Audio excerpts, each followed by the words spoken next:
Serigne Mboup, directeur général de la SAR. J'écoute Business Mag avec Kalsomba sur e-radio. Serigne Momar Dieye, directeur de Halogène et président de l'Association sénégalaise pour le développement de l'énergie en Afrique. Donc j'écoute Business Mag avec Kalsomba sur e-radio 90.3.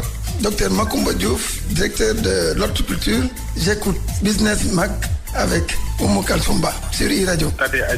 Je suis juriste spécialisé en gouvernance des ressources extractives. Je suis l'animateur de l'Observatoire national pour le respect des droits humains dans le secteur extractif, membre de la coalition Publiez ce que vous payez Sénégal. J'écoute Business Mag avec Oumou Kalsomba sur la 90.3 e-radio. Guy Kouet, président du Centre africain de veille et d'intelligence économique en abrégé CAVI. J'écoute Business Mag sur la 90.3 e-radio, la radio d'ici et d'ailleurs, avec Oumou Kalsomba. Demba Seydi, coordinateur régional Afrique de l'Ouest francophone de Publier ce que vous payez. J'écoute Business Mag sur la 90.3 avec Oumou Kalsomba. Adam Awad, je suis directeur de publication de Financial Afrique. J'écoute Business Mag sur e-radio, la radio d'ici et d'ailleurs, avec Oumou Kalsomba. Bokarsi, directeur général de la BHS et président de la PBF. J'écoute Business Mag sur e-radio avec Oumou Kalsomba sur la 90.3. La 32e édition de la Coupe d'Afrique des Nations de football, l'Égypte pays hôte, une compétition qui se tiendra du 21 juin au 19 juillet. Alors, quels sont les enjeux économiques pour le pays organisateur? Quels sont les secteurs d'activité qui profitent le plus aux retombées économiques de l'événement? Les droits de retransmission des matchs, un business juteux? Pour avoir des réponses à toutes ces questions, Business Mag reçoit ce samedi 15 juin de 11h10 à midi professeur Abdoulaye Sakho, directeur de l'Institut des métiers du droit et économie du sport et enseignant à l'université Cheikh Anta Diop de Dakar. Business Mag, le rendez-vous du pétrole et du gaz et de l'actualité économique avec Oumou Kalsomba sur la 90.3 e-radio, la radio d'ici et d'ailleurs.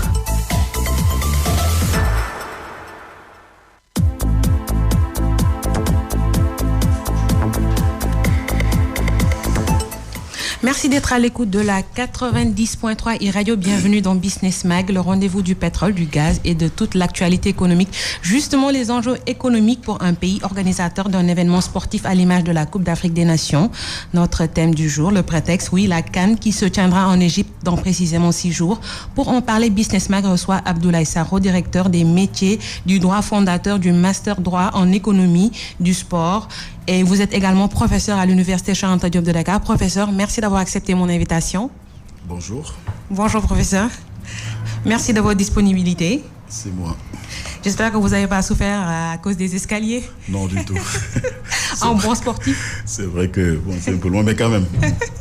On assume. Oh, vous assumez, super. Alors, professeur, qu'est-ce qu'un pays gagne économiquement à organiser une compétition sportive à l'image de la Coupe d'Afrique des Nations? Un pays gagne énormément. Si vous suivez ce qui se passe depuis... D'abord, bonjour à tous vos auditeurs. Mais si vous suivez ce qui se passe depuis quelques années à propos de l'organisation de ces compétitions sportives-là, vous vous doutez et vous vous rendez compte, de visu d'ailleurs, qu'il y a une compétition énorme entre des pays pour pouvoir organiser ces manifestations sportives-là. C'est devenu une concurrence féroce même. Féroce avec tout ce que ça comporte et tout ce qu'il y a derrière le mot féroce. On fait tout, on se donne des coups bas, on fait tout ce qu'il faut pour pouvoir organiser. Pourquoi? Je ne crois pas que ce soit seulement pour des questions de résultats sportifs. Je ne suis vraiment pas du tout sûr de cela. Il y a une donne qui est importante depuis quelques années et qui fait de telle sorte que le sport aujourd'hui a pris une autre dimension. Il ne s'agit plus seulement de rencontres sportives entre des jeunes qui se mettent dans une ère et qui essaient de gagner pour regagner. Non, aujourd'hui, le sport est devenu un moyen encore beaucoup plus important qu'à l'époque peut-être du 19e ou du 20e siècle. C'est devenu un moyen beaucoup plus important pour les États, pour les nations, de pouvoir s'affirmer, de pouvoir exister dans le concert des nations. Alors de ce point de vue, au-delà même de l'existence sociale, je peux dire, il y a une existence économique à gagner, il y a un rang économique à avoir. Alors si vous prenez juste quelque chose qui nous est proche, qui est l'Afrique, et vous vous rendrez compte qu'en regardant un tout petit peu ce qui s'est passé il y a quelques années, au moment où l'Afrique du Sud recevait, à la limite, enfin acquérait prenait possession de son indépendance, j'allais dire, il y a eu une sorte de politique que les premiers dirigeants de l'Afrique du Sud libérés ont fait, tout simplement pour faire en sorte que ce pays puisse exister dans le concert des nations. Parce que pendant très longtemps, elle n'a pas existé, en tout cas du point de vue sportif. Elle a été boycottée parce qu'elle avait une politique qui n'était pas très bien.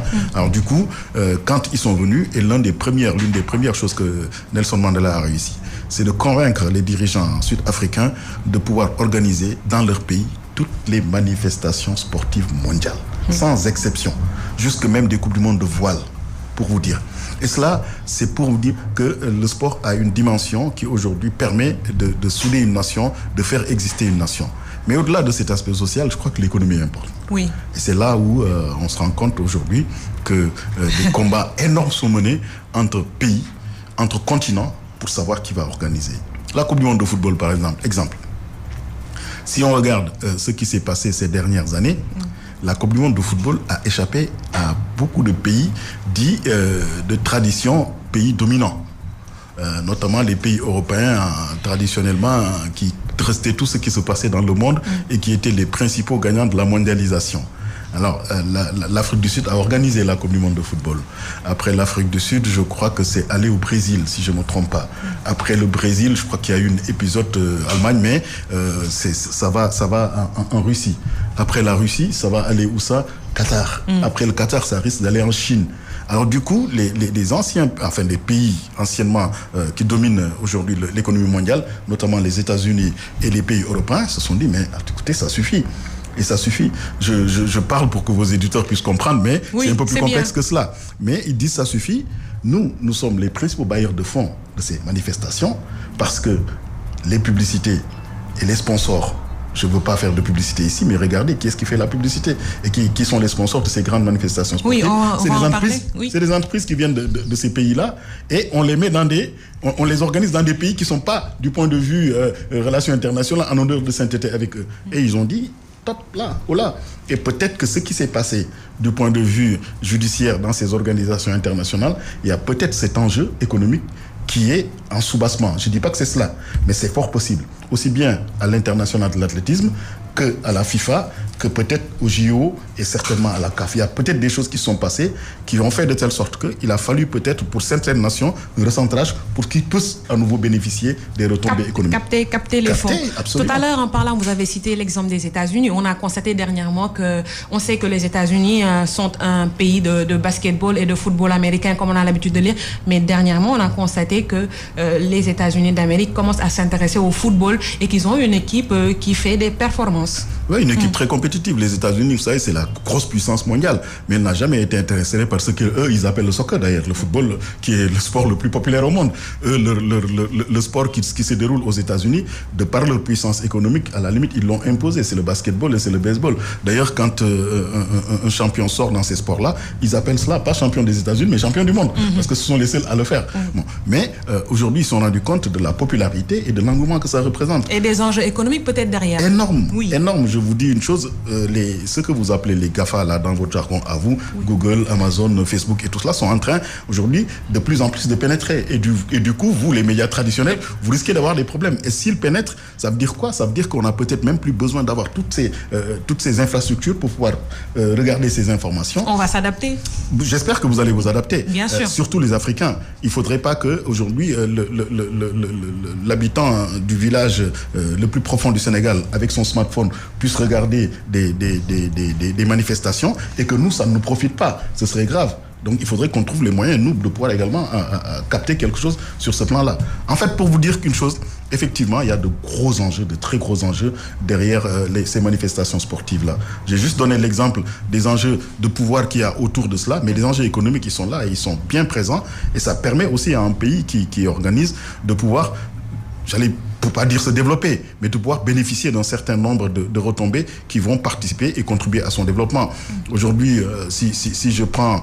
Je reviens toujours à l'exemple de l'Afrique du Sud parce que c'est le seul pays africain qui a pu organiser ces manifestations de dimension mondiale, Coupe du monde de rugby, Coupe du monde de football et tout cela.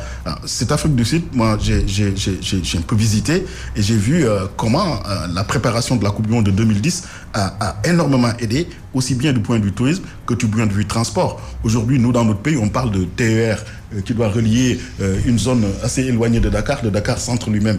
Eux, à l'époque, ils avaient réussi, par le biais de ce qu'ils ont appelé le GO-train, un train qui a un peu les caractéristiques de notre TER, l'aéroport, avec le stade de football Soccer City, avec le centre de Johannesburg, avec Pretoria. Et ils ont réussi à faire cela et ça a permis de développer. Évidemment, les taximans se sont un peu plaints, mais c'était un progrès. Et chez nous également, si on arrive à faire ce genre d'organisation, peut-être qu'on peut développer le tourisme, on peut développer l'économie des médias, on peut développer les droits de propriété intellectuelle. Il y a beaucoup de choses qui peuvent nous aider. Et tout le monde dit que 2002, par exemple, quand l'équipe du Sénégal avait brillé en Coupe du Monde, même les tailleurs, il paraît, les tailleurs qui sont dans les marchés, ils en avaient profité parce qu'ils faisaient des tenues à l'effigie et avec nos couleurs. Et donc ça a pu booster un tout petit peu.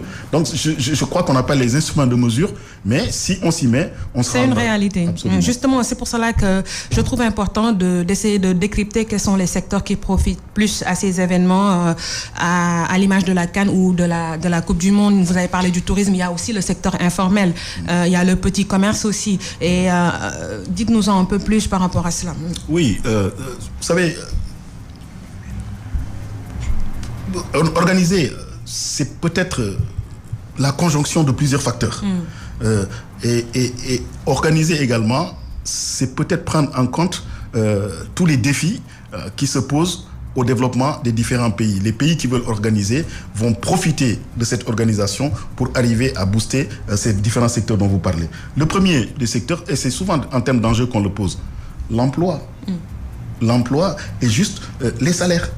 Quand on décide d'organiser une grande manifestation sportive comme les Jeux Olympiques ou comme la Coupe du Monde de football, je crois qu'il y a des chantiers qui vont s'ouvrir dans le pays. Et quand les chantiers s'ouvrent, ça veut dire qu'il y a de l'emploi qui est offert.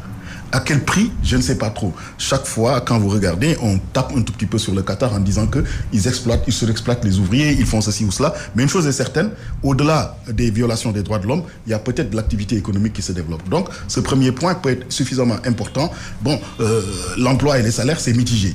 Deuxième enjeu, c'est peut-être ce qui fait aujourd'hui la crainte du monde entier, la sécurité. Enjeu de sécurité. Quand on organise ce genre de choses, le premier des défis qu'il faut relever et qui fait de telle sorte qu'on vous le confie d'ailleurs, c'est la sécurité. Parce que nous vivons un monde aujourd'hui qui est d'une insécurité extraordinaire. Oui. Et donc nous sommes tous sur ce plan-là.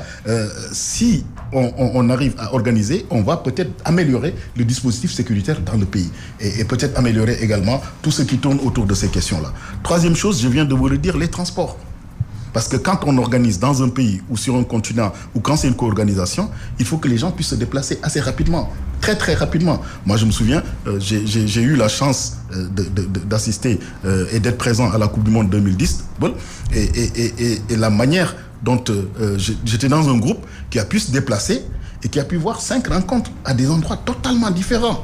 Il nous est même arrivé de faire 7 heures de route dans un bus pour aller voir un match qui était Johannesburg pour aller à Bloemfontein par la route, dans un bus. Ici, est-ce que c'est possible? Est-ce que c'est pas... Voilà, c'est ce genre de choses-là qui fait de telle sorte que l'organisation de ces manifestations va aider à booster. Autre chose, la cohésion sociale, je viens d'en parler. Oui. L'Afrique du Sud a beaucoup profité de l'organisation de ces manifestations pour améliorer la cohésion sociale. Avant Mandela, le maillot de l'équipe de rugby de l'Afrique du Sud, où il y avait le signe des Springboks, là, c'était considéré comme un signe des Blancs. Et le maillot de foot de l'équipe qu'on appelle les Bafana Bafana, c'était les Noirs. Mais Mandela a eu un signe fort, finale de Coupe du Monde de rugby dans son pays. Il porte le maillot qui était le signe des Blancs, le Springboks. Ça veut dire beaucoup de choses. Et aujourd'hui, quand tu vas dans ces pays-là, vous vous rendez compte qu'il y a des Blancs qui portent le maillot de l'équipe de football, alors qu'à l'époque, c'était impensable. Donc, ça peut permettre la cohésion sociale. Qui est un facteur de développement. Développement énorme. On ne se rend pas tellement compte de ce que nos dirigeants ont pu faire sur ce plan-là. Vous savez, le président Senghor, aujourd'hui, on l'oublie. Mais l'une des premières choses qui a permis la construction de la nation sénégalaise, peut-être vous étiez jeune.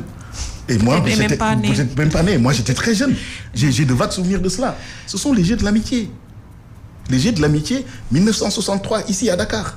Et qui a donné le stade Demba Diop. Ce stade qu'on appelait à l'époque stade de l'amitié, stade Demba Diop. Et c'est grâce à ces Jeux de l'amitié que les Sénégalais avec évidemment les actions que Senghor avait fait à l'époque. Bon, je ne dis pas que tout ce qu'il a fait est bon, mais ce qu'il avait fait a réussi à construire la nation sénégalaise, parce que dans l'équipe de football du Sénégal, qui a été la première à battre la France d'ailleurs, les gens n'en parlent pas.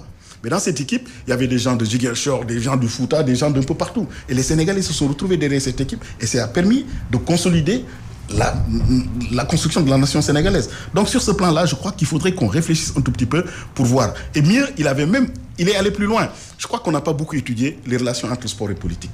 Il est même allé plus loin, parce que 63, c'était les Jeux de l'amitié, mais en 1967, juste avant les événements de mai 68, au stade Iba Mar Diop, Senghor a réussi à organiser ce qu'on a appelé un match d'athlétisme entre les États-Unis et l'Afrique. Et c'était le développement du sentiment africain. Imaginez aujourd'hui un court instant que l'on fasse des Jeux Olympiques, qui est une finale de 100 mètres, et qu'un Africain gagne. Qu'on mette l'hymne africain. Est-ce que les jeunes Africains ne vont pas, les jeunes qu'il y a dans nos différents pays, ne vont pas se retrouver là-dedans? Est-ce qu'ils ne vont pas développer un sentiment africain où ils disent c'est le Sénégal? Et se réconcilier avec le continent, absolument. Et arrêter la migration. Ces bagarres et tout ça, tout ce qu'on est en train de faire entre nous. Voilà. C'est cela en réalité. C'est pour ça que je dis que le sport peut aider énormément à la cohésion sociale. Ensuite, l'apaisement. Quand il y a de l'apaisement dans un pays, le tourisme marche. Oui. Le tourisme marche. Si les gens se sentent en sécurité, ils viennent. Et donc, tous ces secteurs-là font de telle sorte que, sans compter les sports directs dans le sport, les emplois directs dans le sport. Oui. Un stade de football, c'est pas seulement aller jouer au football. C'est un jardinier, c'est un gardien, c'est peut-être des centres de médias. C'est beaucoup de choses autour de cela. Il y a des métiers connexes. C'est des stewards, c'est d'ailleurs les gens de sécurité là. Quand vous allez dans des pays européens, vous ne verrez jamais un type armé dans un stade. Ceux qui font la sécurité, c'est ce qu'on appelle les stadiers là. Mais ici, on n'a pas encore ça. On va chercher l'armée, on va chercher les policiers, on leur dit venez faire là. Mais c'est le moment de s'y mettre quand même, par exemple, professeur. C'est pas impossible. C'est pas impossible. On a beaucoup de jeunes qui ont besoin aujourd'hui d'emploi, les transformer en stadiers, leur permettre le week-end, surtout les étudiants, de pouvoir avoir un tout petit peu, payer leurs études. Ça vaut mieux que de les laisser aller courir toujours derrière les bourses et de se battre pour qu'on leur paie ces bourses-là. Je crois que c'est mieux de ce point de vue. Et vous avez parfaitement raison de me poser la question. Je crois qu'aujourd'hui, les secteurs économiques que l'on peut développer, j'en ai cité quelques-uns, il y en a 2 fois plus que ça. Oui. Vous m'avez parlé, tout à l'heure, on a parlé des tailleurs. Oui. Quand l'équipe nationale de football du Sénégal gagne, les gens aiment bien s'habiller en vert jaune rouge. Justement, on a prévu quelque chose. On va parler du petit commerce, du secteur informel, parce que vous le savez mieux que moi que le tissu économique du Sénégal est constitué à 90% par le secteur informel. Et quand on parle de football, on parle de maillot, on parle de casquette, on parle d'écharpe. Et même si le Sénégal n'est pas le pays organisateur, le Sénégal est représenté lors de cette CAN. Et il y a le business de vente de maillots est un business florissant. En tout cas, c'est ce qui ressort du sujet réalisé par Awa Diop. Elle est à la rencontre d'un confectionneur et d'un vendeur de maillots. Nous l'écoutons et nous revenons. Les grands rendez-vous sportifs comme la Coupe d'Afrique des Nations de football drainent un monde fou. Des férus du ballon rond, voilà pourquoi des entrepreneurs sénégalais tentent de saisir les opportunités économiques de ces événements. Moussa Gueye confectionne et vend des maillots et accessoires aux supporters sénégalais. Un business florissant, nous dit-il. Lors des Coupes d'Afrique, c'est de bons chiffres d'affaires. J'amène des produits pour les supporters qui viennent d'horizons divers. Qui ne quittent pas le Sénégal, qui sont des supporters du Sénégal. Donc, en tant que supporter du Sénégal, j'ai pensé à faire des maillots du Sénégal, des blousons, des casquettes, des écharpes. J'achète ici au Sénégal et que j'amène arriver sur place, qui sont qui marchent fort. Des maillots, des foulards, des casquettes, des t-shirts avec le drapeau du Sénégal bien en relief. Moussa propose des prix compétitifs. Non, mais c'est des prix abordables pour tout un chacun. Parce que donc, les prix sont abordables. Il faut avoir un maillot à 10 000 francs, il y a des maillots à 6 000 francs, il y a même des maillots à 3 500. Donc, c'est des prix abordables. Les écharpes à 1 500 francs, 2 000 francs, les casquettes, il y a des casquettes à 1 500, il y a aussi des casquettes à 10 000 francs. Les casquettes à 10 000 francs, c'est des casquettes VIP très jolies. Amateur de foot, fidèle supporter des Lions, Moussa fera le déplacement en Égypte pour vendre ses articles. Ouais, je suis prêt. Ouais, tu sais, depuis 1986, je suis derrière l'équipe nationale. C'est certain 86, j'ai fait Caire 2006, donc je connais bien l'Égypte, donc je suis prêt pour y aller, profiter de cette Coupe d'Afrique pour rendre service à ces supporters qui viennent d'horizons divers. La Coupe d'Afrique des Nations, un événement oui, mais un événement qui enregistre également des retombées économiques non négligeables. Awa Diop, merci infiniment. Professeur, vous avez suivi avec attention le sujet. Tout à fait, tout à fait. Et ça m'inspire 2 réflexions. Oui. La première, c'est quand vous dites secteur informel, je dis que c'est peut-être l'un des secteurs les plus dynamiques de nos économies. Et ils savent saisir les opportunités. Ils savent se débrouiller pour, à la limite, exister également. Alors, le fait que ce monsieur voie une possibilité de faire du business avec les succès ou en tout cas les matchs de l'équipe de foot du Sénégal, moi je trouve que c'est une très bonne chose et c'est à encourager. La deuxième réflexion, cette fois-ci, c'est le juriste qui va parler. Généralement, quand on parle de secteur informel, on dit que ce sont des acteurs économiques qui sont en marge de la loi. Et c'est vrai que, d'après ce qu'il vient de dire, il y a un problème de droit. Mais ça peut se régler. Et ça peut se régler. Il y a un problème de droit parce que... Lequel ? Le problème de droit qui se pose, c'est qu'il va commercialiser quelque chose qui ne lui appartient pas. Parce que ces maillots de l'équipe de foot du Sénégal, ces signes, nous on les appelle dans notre jargon à nous, des signes distinctifs qui appartiennent à quelqu'un. Ces signes distinctifs appartiennent à la Fédération sénégalaise de football, en tout cas appartiennent à l'État du Sénégal, mais l'État les a par délégation donnés à la Fédé de foot. Et donc, c'est à la Fédé aujourd'hui de pouvoir tirer parti de cela. Mais comme elle ne le fait pas, et comme la Fédé utilise les grands équipementiers comme Puma, je ne fais pas de publicité. Oui, mais c'est la réalité. Oui, c'est la réalité. Et que ceux-là, leurs produits ne sont pas accessibles au grand public sénégalais, moi je trouve normal que des acteurs économiques sénégalais essaient de s'engouffrer dans la brèche. C'est de bonne guerre. C'est de bonne guerre. Mais ce qui aurait dû se faire, et c'est là où je dirais, j'en appellerai aux dirigeants du football sénégalais. Aujourd'hui, l'équipe nationale de football du Sénégal marche très fort. Autour de cette équipe nationale de football, il y a à faire ce qu'on appelle du merchandising. C'est comme ça que cela s'appelle. Oui. C'est-à-dire qu'il y a des produits dérivés. Et ces produits dérivés devraient aujourd'hui alimenter les caisses de la fédération à un point tel que quand l'équipe du Sénégal bougera, on n'aura peut-être même plus besoin de faire appel au trésor public et au ministère en leur disant venez mettre de l'argent là-dedans. Ce n'est même plus normal aujourd'hui qu'au niveau où l'équipe nationale du Sénégal est de football, que l'on se mette à demander toujours de l'argent au ministère, qu'il lui passe son temps à dire oui, nous on a fait tout ce qu'il faut, l'État a tout fait, donc maintenant il faut nous ramener la coupe. C'est du n'importe quoi. Je suis désolé de le dire, mais c'est pas ça. Aujourd'hui, si la Fédé trouve les moyens de faire une gestion économique bonne et saine, je crois qu'il y aura suffisamment de moyens dans les caisses de la fédération à un point tel que ce sera plutôt le football qui donnera de l'argent par le biais des impôts à l'État plutôt que l'inverse. Aujourd'hui, je vois le football français, je dis bien le football français, il donne près de 1,7 milliard d'impôts et taxes à l'État français. Et ça fait, ils ont dit, 7 fois plus que l'industrie du spectacle, les Johnny Hallyday et tout cela. Ça veut dire quoi? Ça veut dire qu'il y a quelque chose à faire de ce point de vue-là. Malheureusement, c'est vrai. Nous, chez nous, il n'y a qu'une vitrine, c'est l'équipe de foot du Sénégal, l'équipe A. Le reste, à la limite, l'équipe A, vous avez bien raison de préciser l'équipe A. C'est l'équipe A. Oui. Voilà, le reste, c'est budgétivore. Mais cette équipe A, aujourd'hui, elle peut trouver des ressources qui peuvent alimenter tout le reste. Même payer l'entraîneur de football du Sénégal, normalement, c'est la Fédé qui aurait dû le faire aujourd'hui avec le renfort. Mais qu'est-ce qui nous empêche de mettre en place ce dispositif et de profiter de la manne qu'il y a des opportunités qui sont derrière le sport? C'est un système de management qu'il faut mettre en place. Si on vient et qu'on se contente de ce que l'on trouve ici, ça ne marchera pas. Il faut être inventif. Il faut créer. Aujourd'hui, avec le secteur informel, c'est quoi? C'est qu'ils mettent un produit qui est disponible pour le pays. Même si les gens disent c'est du chinois, c'est du... Non, c'est disponible pour le supporter. Et les gens l'achètent, les gens consomment. Le jour du match, ils le mettent, même si ça va se déchirer le lendemain. Alors, qu'est-ce qui empêcherait la fédération d'aller discuter avec ses équipementiers et de leur dire, mettez-nous à disposition des maillots pour le marché sénégalais? D'avoir une boutique des lions. Pourquoi pas? Beaucoup de choses, ils avaient essayé. Mais, vous savez, il y a beaucoup de choses sur le management du sport et surtout cette équipe A-là. Cette équipe A, elle pose des problèmes parce que c'est la seule aujourd'hui qui peut réussir à avoir des ressources. Et quand il y a des ressources quelque part, il y a toujours des problèmes. Donc, si on ne met pas en place des procédures claires et nettes, je vous assure, il y a tout le temps des problèmes. Regardez le pétrole aujourd'hui. C'est parce qu'il y a des ressources et que les choses ne sont pas claires. Si c'est clair, il n'y a aucun problème. Tout à l'heure, vous m'avez soufflé en off et je viens de faire la remarque que c'est dans les pays où il y a des réserves importantes de pétrole ou des pays producteurs de pétrole que l'on organise les grands événements sportifs. Donc forcément, il y a un lien entre le pétrole et le sport. Ça tombe bien parce que le nom de l'émission, c'est le Business Mag, le rendez-vous du pétrole, du gaz et de toute l'actualité économique. Donc il faut qu'on en parle. Ouais, mais je ne parlerai pas de pétrole. Non, au Sénégal.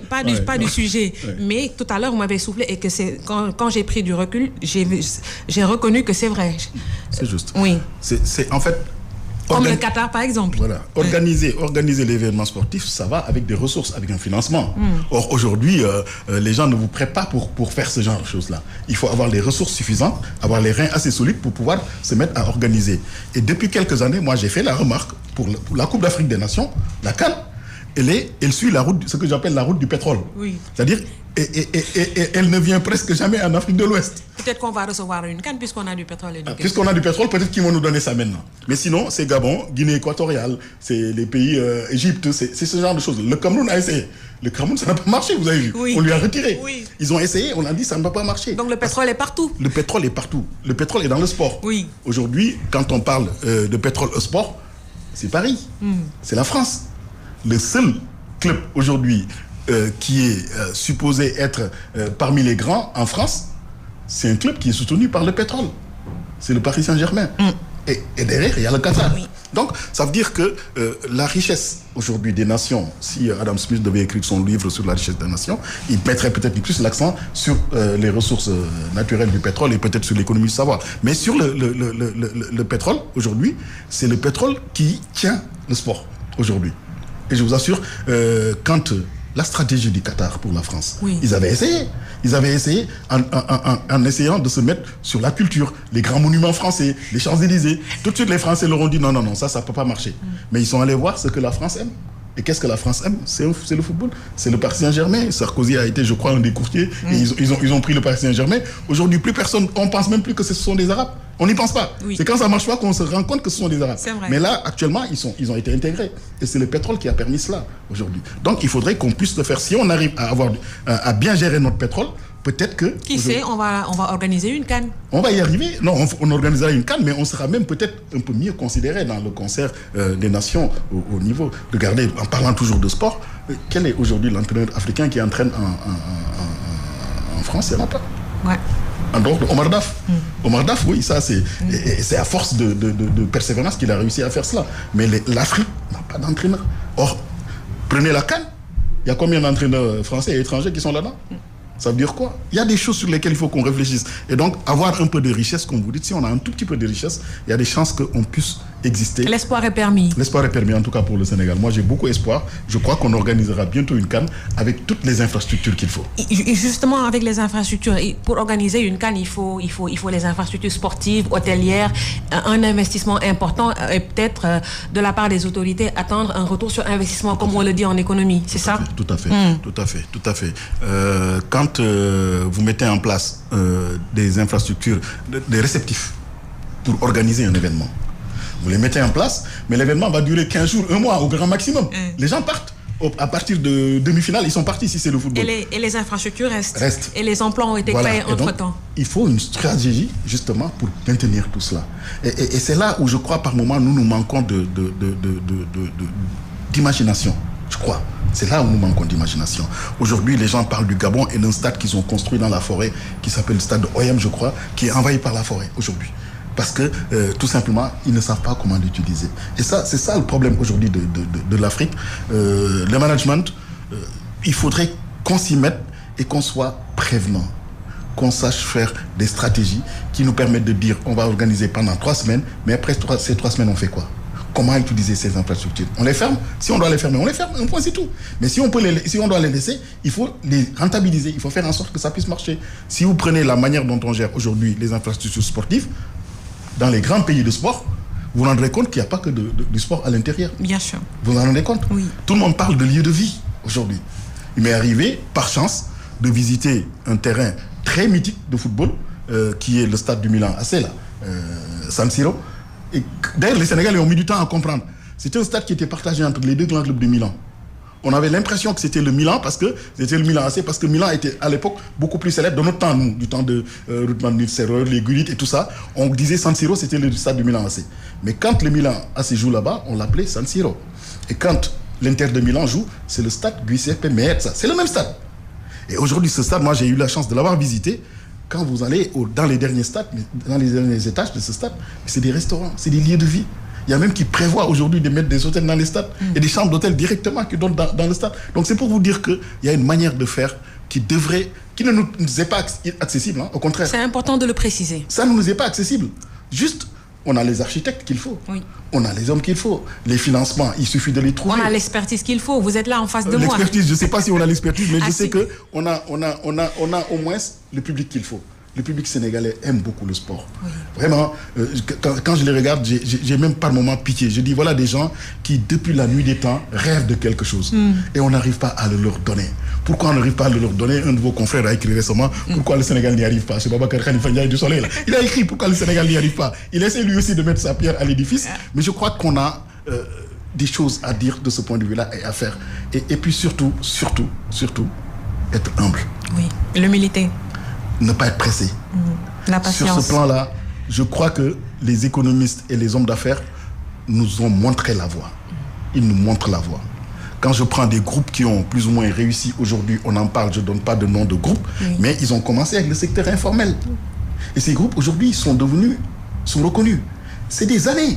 Vous pouvez les citer parce que c'est le moment de mettre en exergue, de faire la promotion de nos champions. Par exemple, ce que Babacar Ngom fait avec son groupe, c'est quelque chose d'important. Oui. Ce que le groupe de Serigne Mboup est devenu, et son père avait une échoppe à Sandaga, d'après ce qu'on m'explique, à Sandaga ou sur l'Avenue Ferrer, je ne sais même plus. Mettez-nous dans la fourchette. Non. Le groupe Emedia. Non, le groupe Emedia. Vous êtes en train de venir. Et c'est pour ça d'ailleurs j'ai accepté. Moi, je fais de moins en moins des médias, mais je sais que bien ordonné commence par soi-même. Oui. Vous êtes très ambitieux. Je ne vais pas violer un secret. Je connais un tout petit peu la genèse de votre... Parce que vous avez travaillé avec des amis à moi, des experts comptables qui ont mis en place cette affaire. Je crois qu'il faut vous encourager. Vous faites partie de ces groupes qui doivent pouvoir aider et changer peut-être le paysage économique sénégalais. Pas seulement des médias, mais le paysage économique. Donc, je disais, patience, humilité. Quand je reviens au sport et surtout à ce qui nous concerne aujourd'hui, le football, on dit il faut gagner. Tout le monde le dit. J'ai lu tout à l'heure un titre d'un journal où je crois que c'est le ministre des Sports qui disait la coupe ou rien. Il faut qu'on arrête. Il faut qu'on arrête ça. Le Sénégal a atteint aujourd'hui, du point de vue de ses résultats, pour son équipe nationale A, je veux dire, pas les autres. Pour l'équipe nationale A, on a atteint un niveau qu'on n'a jamais atteint. Donc, si je prends l'exemple de la France, et je reviendrai au Sénégal, pour gagner un trophée. 1958, la France fait demi-finale Coupe du Monde. Pour qu'elle arrive à avoir un trophée, il a fallu 2 ou 3 générations. C'est en 98 qu'elle a gagné la Coupe du Monde. En 78, avec la génération de Platini, elle a gagné l'Euro. Mais il a fallu du temps. 98, il a fallu encore du temps pour que 2018, ils aient leur deuxième médaille. 10 ans après. Nous, Sénégal, tu viens, 68, Asmara, on en parle toujours, les grands Yatma Diop là. Oui. 68. Après 68, on va vers 86. Imaginez, 68 à 86, on n'a pas mis les pieds à la CAN. 86. Et de 86, d'ailleurs, c'est la meilleure équipe que le Sénégal ait jamais eue, qui est, à mon avis, beaucoup plus forte que même celle-là. 86. Parce qu'on avait un gardien de but sec, on avait un défenseur central qui était Roger Mendy, on avait au milieu de terrain des gens comme Oumar Gueye Sène et tout ça qu'on n'a pas aujourd'hui. Ce talent-là de milieu de terrain de l'époque, on ne l'a pas aujourd'hui. Oumar Sène, Christophe Sagna, Boubacar Sarr Lokot, Amadou Diop Boy Bandi, ça c'était des gens qui étaient talentueux. Ce n'étaient pas des professionnels très très aguerris, mais ils étaient talentueux. Et ils avaient un buteur qui était Bokandé, qu'on n'a pas aujourd'hui actuellement. Donc c'est pour vous dire que 86 était meilleur que ça. Mais il faut du temps. 86, ensuite on va faire une finale de Coupe d'Afrique en 2002. On fait une quart de finale de Coupe du Monde. Et aujourd'hui, on dit coûte que coûte, il faut gagner la Coupe. Il faut attendre. Donc il faut du temps. Il faut du temps. Et surtout, il faut travailler à l'intérieur. Oui. Nous, on ne travaille pas. Je suis désolé de le dire. On ne travaille pas. On compte sur la formation française. Dès qu'on voit un nom qui s'appelle Oumou, et dit, ah, ça c'est un Sénégal, il faut le sélectionner. On va le chercher. C'est la formation française qui donne notre équipe nationale aujourd'hui. Regardez cette équipe nationale. Je crois qu'ils sont peut-être 23. Mais sur les 23, peut-être 15 à 16 sont nés et formés en France. Et on me dit c'est l'équipe du Sénégal. Il y a un problème sur ce plan-là. Il faut qu'on réfléchisse et qu'on se remette ici à travailler. Le Sénégalais aime beaucoup le raccourci. On ne travaille pas ici.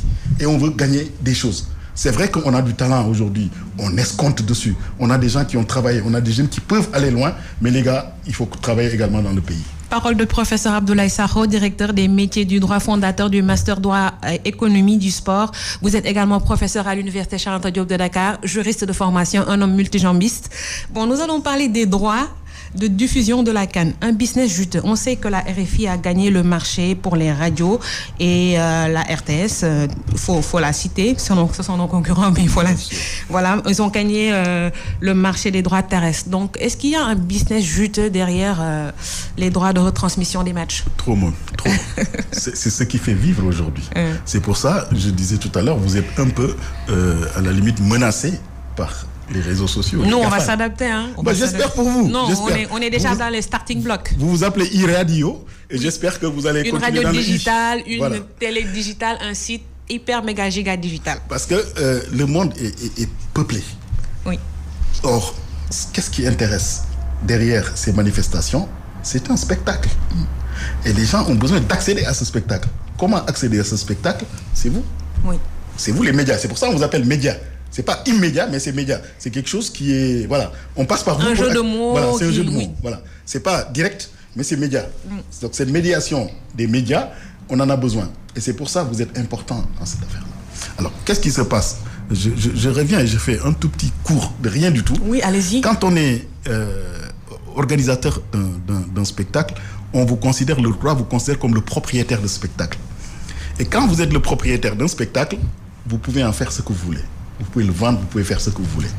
Or, les spectacles, aujourd'hui, il n'y a pas que ceux qui vont au stade qui veulent le voir. C'est le monde entier qui veut voir ce spectacle-là. Tout le monde veut voir une finale de 100 mètres ou 200 mètres avec Usain Bolt. La finale des Jeux Olympiques du 100 mètres, c'est le monde entier qui s'arrête. Je dis le monde entier. Ça dure 9 secondes à 10. Tout le monde, c'est Mondiovision, tout le monde regarde ça. Alors, imaginez un court instant, pendant que tout le monde est en train de regarder, juste avant ou juste après, on met la publicité de iRadio. Tout le monde saura que iRadio existe. Bien sûr. Le monde entier, c'est des milliards de personnes. Est-ce que vous avez la possibilité de payer ça en publicité? Vous ne pouvez pas. Donc, trouvez les moyens, aujourd'hui, de se faire voir à travers les manifestations sportives. C'est pour ça, les organisations comme la FIFA, comme la CAF, comme l'IAF sur l'athlétisme, comme l'organisation de handball, le rugby et tout ça, ils ont des moyens. Ils ne comptent plus sur les moyens des États. Ce qu'ils font, c'est que leur spectacle, ils le vendent. Ils le vendent à qui? Ils le vendent aux médias, à ceux qui peuvent le montrer aux autres. Et ceux-là, pourquoi ils l'achètent? Ils ne l'achètent pas pour le beau-yeux du spectacle, non. Ils l'achètent parce qu'ils disent à ceux qui sont des opérateurs économiques, écoutez, nous, on va montrer telle manifestation, il y aura peut-être 150 millions de personnes qui vont regarder, vous avez un crédit à faire voir, venez, on va vous faire voir pendant cette affaire-là. Et c'est là où c'est intéressant. Et c'est de ce point de vue-là, réussir à faire de la publicité lors des manifestations sportives, lors des retransmissions des manifestations sportives, c'est ça qui fait du surenchérissement. Et c'est même pas seulement aujourd'hui l'organisation comme CAF ou FIFA qui est payée, mais je vous dis, même ceux qui sont dans le stade et qui sont en train de jouer, il y a aujourd'hui des réglementations qui permettent de donner des retombées à ces joueurs-là, les Sadio Mané et tout ça qui jouent. Donc, si on réfléchissait également, encore une fois, j'en appelle à l'innovation, à l'esprit d'innovation et d'imagination de nos Sénégalais et de la Fédération sénégalaise de football. Aujourd'hui, quand Sadio Mané joue une finale de Ligue des Champions, qu'est-ce que le Sénégal gagne? Est-ce qu'on gagne quelque chose? Je ne suis pas sûr. Oui. Pourtant, il est né ici, dans un hôpital sénégalais, soigné par des médecins sénégalais, par des sages-femmes sénégalais. Formé. Il a grandi ici. Formé c'est relatif, parce que nous, on est formés dans le tas comme ça. Les gens, là où ils passent, là, c'est pas formé. Je suis désolé de le dire, mais ils sont pas formés là-bas. Ils mettent pas beaucoup de temps. Voilà. Ils mettent pas beaucoup de temps là-bas. Mais ils ont été détectés par ces gens-là qui ont pu on va employer le mot détecté alors. Voilà. C'est pas la formation, ça. Donc, ils ont été détectés et on a réussi à les positionner. Alors, tout ça, ceux-là même qui ont détecté et qui ont vendu ont pu peut-être avoir des indemnités de formation. Mais par contre, nous, au Sénégal, qu'est-ce qu'on gagne dessus? Combien de fois Drogba? Combien de fois Samuel Eto'o? Qu'est-ce que l'Afrique a gagné? Rien. Et quand vous prenez le championnat de France de football, ou le championnat d'Italie, ou le championnat espagnol, quand ils font des répartitions de droits de télévision, il y a des joueurs et des entraîneurs qui ont quelque chose dans la répartition. C'est donc pas vous pouvez profiter de cette brèche. Il faut dire à ces organisateurs, écoutez, il y a nos joueurs africains qui sont là, comme il y a combien de joueurs sénégalais en Ligue 1 française? Et pourtant, on donne des répartitions à différents clubs. en fonction de leur présence à la télévision. Les droits de TV de PSG, c'est peut-être 10 fois supérieur aux droits de TV de Guingamp, certainement. Mais on donne quelque chose aux joueurs qui font le spectacle. Je suis persuadé que ce que Neymar gagne, peut-être en termes de retombées, c'est pas la même chose que va gagner peut-être un Chernoï. Je ne sais même pas s'il gagne quelque chose là-dessus. C'est un peu cela le problème. Alors, il faudrait qu'on réfléchisse et qu'on dise que nous voulons exister dans le Conseil des Nations. Nos jeunes qui font partie du spectacle et qui font ce spectacle-là, nous voulons que vous leur donniez quelque chose, pas à eux seulement, mais au pays dans lequel ils viennent. Et c'est ça l'équité aujourd'hui. Et c'est cette équité sur laquelle il faut travailler. Et je crois que les grandes organisations sportives internationales ne sont pas bêtes de ce point de vue-là. Quand ils ont fait l'indemnité de formation, ensuite, on a poussé. Les pays africains en particulier ont poussé. Ils se sont dit, tiens, c'est pas seulement l'indemnité de formation, il y a ce qu'on appelle l'indemnité de solidarité, qui va vers les clubs navétanes là. C'était tout petit, rien du tout. Quand vous donnez, je ne sais pas, 25 millions à ces clubs-là, mais vous avez réglé tout le problème peut-être pour un an. C'est fort possible. 25 millions, c'est rien pour ces gens là-bas. Donc, c'est ce genre de réflexion qu'il faut mener pour qu'il puisse y avoir des retombées du football mondial dans nos différents pays. Mais on ne peut pas attendre, tout simplement. On est content, on est fiers, quand on voit Sadio Mané, le maillot de Liverpool, il gagne. Les Sénégalais sont très fiers. Après, c'est fini. Voilà, c'est ça mon problème aujourd'hui. Je dis que... Il faut capitaliser ça. Voilà, il faut trouver des structures et des mécanismes pour que ce qui se fait au niveau mondial, parce qu'on dit mondialisation, ça veut dire qu'on est tous dans un village. Oui. Et comme on est tous dans un village, s'il y a de l'eau à distribuer, tout le monde doit en avoir. Forcément. Ou bien, pourquoi on donne un quartier et on laisse l'autre quartier? C'est pas normal. C'est ça qui n'est pas normal. Et donc, je dis que les pays africains aujourd'hui, et particulièrement la CAF, et sa gouvernance qui est complètement chancelante actuellement, cette CAF devrait essayer aujourd'hui de mettre des mécanismes en place pour dire à la FIFA, écoutez, voilà ce qui se passe, pour dire à l'UEFA, quand il y a Ligue des Champions, les Africains regardent en masse. On passe notre temps devant ces télévisions. Donc, on ne gagne rien. Et c'est ça mon problème aujourd'hui. Ce n'est pas seulement d'être fier d'avoir un joueur qui joue la Ligue des Champions, mais c'est de pouvoir également profiter de cela pour un tout petit peu diminuer les souffrances de nos populations en mettant des moyens ici, en permettant à des jeunes Sadio Mané de pouvoir se former à nouveau, à des jeunes de pouvoir avoir les moyens de s'exprimer, de s'épanouir et peut-être d'aller briller ailleurs. Donc, si je vous entends bien, l'Afrique est loin d'avoir une industrie sportive. Totalement, on est totalement loin de ça. On ne peut pas parler d'industrie sportive. Voilà. C'est même difficile de parler d'industrie sportive. Ceux qui s'y essayent, et c'est là où par moment, quand on discute avec, pas seulement dans le sport, mais dans les conférences internationales, on leur dit arrêtez de généraliser. Vous faites de la généralisation abusive parce que l'Afrique n'est pas univoque. Il y a plusieurs Afriques. Et si je prends l'exemple du football, désolé de le dire, mais le football sud-africain, son organisation n'a rien à voir avec l'organisation du football ouest-africain. Aujourd'hui même, je crois que le Mali est menacé de ne pas aller à la CAN parce qu'ils n'ont pas réglé le problème de gouvernance là-bas. Il y avait un comité de normalisation, ils doivent tenir une AG, je crois que c'est aujourd'hui, et s'ils ne le règlent pas, la CAF les menace de ne pas être présent à la Coupe d'Afrique. Donc, le football sud-africain, le football ouest-africain et le football de l'Afrique du Nord n'a rien à voir. Si vous regardez bien, chaque fois qu'il y a des Ligues des Champions africaines, nous, on n'est pas présents. Oui. Depuis combien de temps? C'est d'ailleurs l'occasion, encore une fois, d'insister sur le fait qu'il faut qu'on travaille à la base. Il faut qu'on travaille ici. Il faut qu'on arrête de compter sur la France pour nous fournir des joueurs et de dire que c'est le Sénégal. Moi, ça me fait mal. Honnêtement, ça me fait mal. Il ne faut pas nous voiler la face. Il ne faut pas qu'on se voile la face. On se voile la face. Déjà, l'équipe de 2002, là, à l'époque, quand je voulais rigoler, je disais cette équipe ne relève pas du ministère des Sports, elle relève du ministère des Sénégalais de l'extérieur. Là, c'est encore pire. Voilà. Bon, je suis désolé de parler dans ce sens-là, mais je suis très patriote. J'aime beaucoup cette équipe-là. C'est bien d'être patriote. Voilà, j'aime beaucoup cette équipe. C'est des jeunes Sénégalais. C'est vrai qu'ils n'ont pas grandi ici. C'est vrai qu'ils ne sont pas nés ici. Mais ils portent nos couleurs. Aujourd'hui, il faut les encourager. Il faut faire en sorte qu'ils puissent s'en sortir. Oui. Et ils l'ont fait quelquefois au mépris de beaucoup de choses. On les a taxés de tous les noms d'oiseaux. Mais aujourd'hui, ils sont en train de défendre nos couleurs. Il faut qu'on les soutienne. Il faut qu'on les soutienne. D'ailleurs, la Fédération internationale de basket africain a confié au Sénégal l'organisation de l'Afro-Basket féminin qui se tiendra au mois d'août prochain à Dakar. Nous avons le Dakar Arena, on a un parc hôtelier moderne, c'est vrai. On a une nouvelle compagnie aérienne, Air Sénégal, qui renaît des cendres de Air Sénégal. Quels sont les leviers et les stratégies à mettre en œuvre pour capter cette manne financière qui se cache derrière cet événement? Pas grand, mais un grand, à ne pas négliger quand même. C'est un grand événement pour nous, parce que quand même, depuis combien de temps on n'a pas organisé quelque chose? C'est un très grand événement. Oui. Et il faut le mettre en relation avec les Jeux Olympiques de la jeunesse qu'on devrait organiser. Il y a le tournoi UFOA, oui, zone A, oui, UFOA, oui. Voilà. Donc, le Sénégal est en train de faire des progrès de ce point de vue-là. On est en train d'avancer un tout petit peu et je crois qu'on arrivera peut-être à quelque chose sous peu. Le fait que l'Afrobasket puisse se tenir ici, c'est la récompense de ce grand stade-là qu'on a mis du côté de Diamniadio. C'est une très bonne chose. Oui. Je crois que je ne l'ai pas visité, mais je crois que c'est une génération de... C'est une infrastructure. C'est un joyau quand même. Voilà. Il paraît que c'est très bien. Allez-y, et c'est tant mieux. Je vous invite à y aller. D'accord. Je vais demander à mes amis du ministère des Sports de m'amener. Bon, ça, c'est quelque chose d'important. Il faut aujourd'hui mettre en place des mécanismes pour que non seulement on puisse bénéficier des retombées de ces organisations, JOJ. Sur les JOJ, j'ai même milité un tout petit peu. J'étais dans le film qui présentait je ne sais pas où ça, dans quelle ville, et qui nous a fait gagner ce film-là. Je crois que j'ai quand même joué ma petite partition là-dessus. Et donc, il faut qu'on mette en place les mécanismes. Et ces mécanismes qui non seulement nous permettront de bénéficier de l'organisation de cette manifestation, mais de le faire perdurer, de le rendre pérenne. Et c'est ça qui est important. Je ne sais pas quel est le mécanisme qui a été mis en place pour la gestion de ce stade-là. On l'a confié à des privés. Est-ce que c'est l'État? Je crois qu'il y a également des arènes de lutte là aussi. On est en train de faire des progrès, mais il faut les mécanismes autour. Il faut des mécanismes. Il faut de sérieux mécanismes.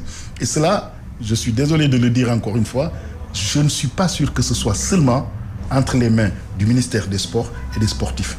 Il faut élargir et trouver des compétences qui vont aider peut-être à gérer cela. Parce que ceux qui gèrent les grands clubs sportifs d'aujourd'hui, je vous le dis, en Europe, ce ne sont pas des sportifs. Les sportifs, ils sont en avant. Oui. On les met en avant, comme les entraîneurs, comme les managers et tout cela. Mais ceux qui font le management au jour le jour... Ceux qui établissent la politique... Par exemple. Oui.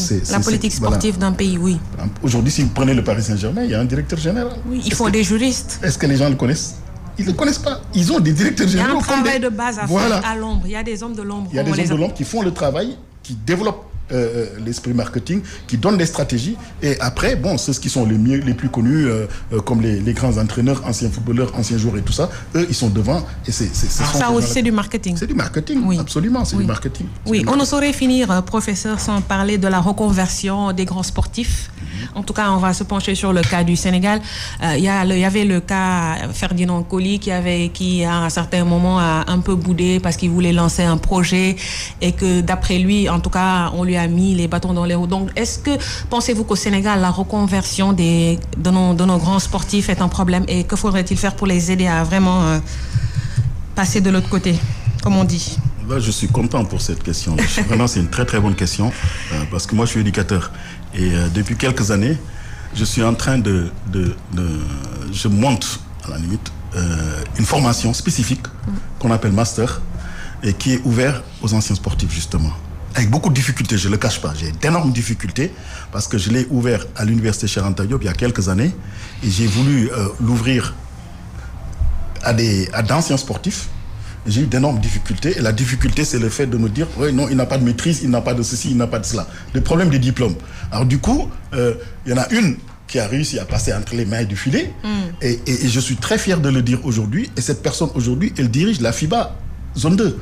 C'est notre championne et grande basketteuse, Rokhaya Pouy. Oui, mettons en exergue nos champions et nos champions. Voilà, oui. Donc aujourd'hui, j'ai ouvert ça en dehors de Cheikh Anta Diop et je suis en train de former, c'est l'occasion de leur faire un coucou à tous certainement qui sont en train de m'écouter, oui. Vos confrères, d'anciens sportifs, des dirigeants de clubs. On est en train de travailler, et même des avocats, on est en train de travailler sur le droit et l'économie du sport. Et je peux donner des noms. Il y a Amara Traoré qui est en train de subir cette formation aujourd'hui. Il y a chez l'ancien bâtonnier qui est en train de subir la formation. Un ancien international qui est devenu banquier qui est en train de subir la formation. Il y a certains de vos confrères, les Latif Ndiaye, Baïjak Diop, Adja Bitey et tout ça. Elles sont en train de suivre cette formation-là. Est-ce que j'ai une place? Pour l'année prochaine si on peut. Mais ce que je suis en train de dire, c'est que cette question, vous la posez, elle est fondamentale, elle est importante. Vous savez, je vais faire le parallèle avec la France. Quand la France a gagné la Coupe du Monde de 98, ils se sont dit, on a atteint le summum. Après la fête, ils sont allés voir les autorités, les footballeurs. Ils sont allés voir les autorités, ils disent, on fait quoi? Nous, maintenant, on a gagné. Qu'est-ce qu'on fait? On a fini notre cursus, on fait quoi? Les autorités leur disent, nous on veut bien vous prendre, mais vous avez quoi? Alors ce qui a justifié qu'aujourd'hui, il y a un diplôme de management du sport qui existe dans une université française qui s'appelle Limoges. C'est un de mes collègues qui l'a ouvert. Et dans ce diplôme, on rejoint là-dedans tous les anciens, les Didier Deschamps et tout ça là. Ils ont tous fait ce diplôme-là. On l'a ouvert à d'anciens sportifs. Et aujourd'hui, je crois que le fer de lance de la dernière promotion, c'est le gardien de but de l'équipe de France de handball qui s'appelle Thierry Omeyer, qui a tout gagné dans le monde. Donc c'est ce genre de choses qu'il faut mettre ici en place. Et je crois qu'ils en ont besoin. Il faut les former, il faut les aider. Mais leur ouvrir l'université, ça ne veut pas dire à tout le monde venez. Il y a un minimum. Et ils l'ont tous fait, les Reynald Pedros, tous ces gens que vous voyez qui ont fait ce genre de choses-là. Diomansi Kamara, Habib Bey est en train de se former. C'est cela aujourd'hui, c'est la formation qui peut les aider. Ils ont eu le talent ça dure 5 ans, c'est fini. Il faut qu'ils continuent à vivre. Oui. Comment leur faire vivre? C'est les aider à continuer à rester dans ce qu'ils aiment en les formant. Voilà. Nous sommes à 4 minutes du journal. Avant de finir, Business Mag, on garde toujours le meilleur pour la fin. Je vous avais parlé du quiz. Est-ce que vous êtes prêts? Oui. On y va? Oui. Super. Définition de déflation. Déflation. Oui. Vous avez 3 secondes. Non. Non, je n'ose pas donner une définition qui va me poser des problèmes avec mes étudiants. Moi, attention, je suis un éducateur, je ne l'ai pas en tête. Donc, vous passez. Je passe. Donc, je vous donne la définition. Diminution générale et durable du niveau général des prix. Vous avez perdu. Vous démarrez mal. D'accord, non, mais nous, on est des éducateurs, on aime bien les définitions précises. Alors, me donner quelque chose. C'est normal que je vous jette par moment. Je sais, c'est pas méchant. Voilà, deuxième question. Football, le meilleur buteur du siècle dernier. Ouh là là. Du siècle dernier? Oui, siècle dernier. Siècle dernier. Et c'est pas Pelé, non? Non, c'est pas Pelé, c'est Joseph Bican. Il a marqué 805 buts. Il habite où, lui? Je vous le souffrais en deux mauvaises réponses. Professeur, vraiment. Mais non, attendez, moi, le quiz, je vous le remets. Il habite où? C'est Joseph, comment vous avez dit? Ici, c'est moi qui pose des questions. Ah, ben d'accord. Donc, vous aussi, vous avez perdu. On y va. J'ai pas perdu. Voilà, troisième question. C'est quoi une monnaie fiduciaire? Une fiduciaire qui est fondée sur la confiance. La fiducie, on comprend à peu près. Voilà. Billet de banque émis par la Banque centrale. Bon, on va parler de foot. Bon, je vous tends là une brèche, professeur. Essayez de la saisir. Vous allez essayer. Oui, football. Pour finir, on va parler sport. Pour vous, vraiment... C'est pas le meilleur défenseur et tout ça. Vous n'allez pas me poser ce genre de questions-là. Je sais pas. J'essaie de vous tendre une brèche pour que vous sauviez l'honneur. Bon, c'est des indices que je vous donne. Ancien instituteur, ancien footballeur, fondateur en 1950 du Réveil de Saint-Louis, puis entraîneur du club en 1965, directeur technique de l'équipe nationale du Sénégal en décembre 1966. Qui suis-je? C'est pas Mawad, non? Oui, une bonne... Enfin... Voilà. Bravo. Et enfin... Mawad, lui, il est très connu, c'est pour cela. Au moins, vous finissez en... Il est plus connu que Joseph. Joseph, comment vous avez dit, Joseph? Joseph Bican, au moins vous finissez en beauté. Donc, merci, professeur Abdoulaye Sakho. Je rappelle que vous êtes directeur des métiers du droit, fondateur du Master droit et économie du sport. Vous êtes juriste de formation, vous êtes professeur à l'Université Cheikh Anta Diop de Dakar, un homme disponible, humble, ouvert d'esprit. Merci, vous m'avez fait l'honneur d'accepter mon invitation et revenez quand vous voulez. Merci beaucoup. C'est moi qui vous remercie et je profite pour dire bonjour également à mes amis de la promotion du lycée Blaise Diagne des années 70 qui certainement sont en train de me suivre parce qu'ils m'ont lancé beaucoup de messages. Je voudrais leur dire merci d'avoir suivi les étudiants de la promotion et tous ceux qui ont voulu suivre cette émission. Et je voudrais dire bonne chance à mon ami Aliou Cissé et aux Lions du Sénégal. Tous derrière les Lions du Sénégal. Merci à Biran Cissé qui a assuré la partie technique. Awa Diop était à la réalisation. Dans un instant, la grande édition de midi avec Antoine Diouf, le Midi King. Merci et à samedi prochain, Inch'Allah.